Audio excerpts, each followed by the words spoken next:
PME, d'abord, c'est le tissu industriel marocain. Elle représente pratiquement la totalité des entreprises du Maroc, 99%, c'est énorme.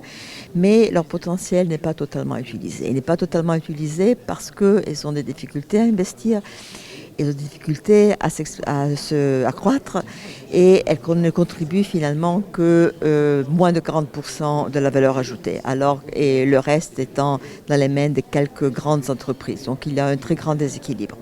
Alors, le Maroc a des ambitions très importantes de croissance économique, de diversification économique.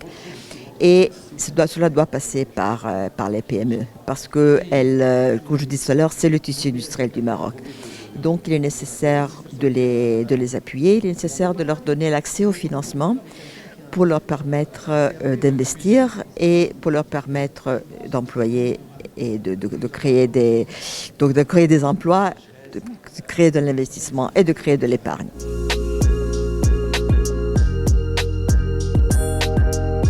Je pense que tous les secteurs peuvent apporter de la valeur ajoutée parce que l'investissement est important dans tous les secteurs et tous les secteurs contribuent à la croissance du pays.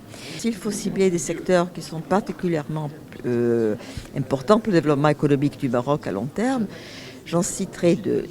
Une, c'est les chaînes de valeur dans les grands secteurs où le Maroc est à l'exportation, donc comme le secteur par exemple de l'automobile, comme peut-être le secteur du textile, pour que ces entreprises, où il y a de grandes entreprises, pour que les PME entrent en complément des grandes entreprises en sous-traitant et donc contribuent à l'essor de ces secteurs et partant à l'essor du secteur, du développement du secteur de l'export marocain. Et l'autre segment dans lequel il faudrait investir, c'est l'innovation. Parce que les PME, si elles sont financées, si elles sont accompagnées, ils ont une capacité d'innover plus rapidement que les grandes entreprises parce qu'elles sont plus souples, parce qu'elles peuvent s'adapter plus facilement au marché.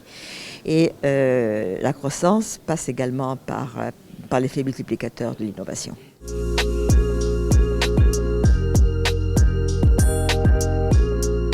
Les banques craignent de financer les PME parce que le risque est considéré trop important du fait qu'elles sont peu capitalisées, du fait qu'elles ont des entrepreneurs qui parfois connaissent mal la façon de gérer l'entreprise, qui sont de bons techniciens, mais qui ne sont pas des entrepreneurs nés.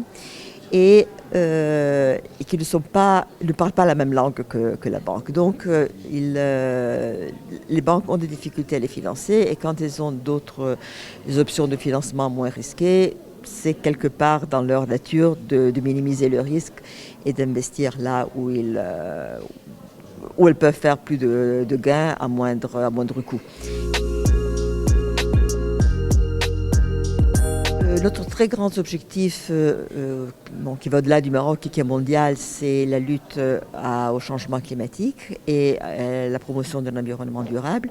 Donc les investissements dans lesquels nous souhaitons accompagner le Maroc vont porter sur ce secteur avec deux grands volets. D'une part, le renouvellement énergétique, le développement des ressources énergétiques renouvelables comme le voltaïque, comme l'énergie éolienne. Nous travaillons de façon très proche avec Mazen à ce sujet. Et l'autre secteur que nous souhaitons développer est le secteur de l'éducation. Nous venons de financer des investissements dans les écoles rurales.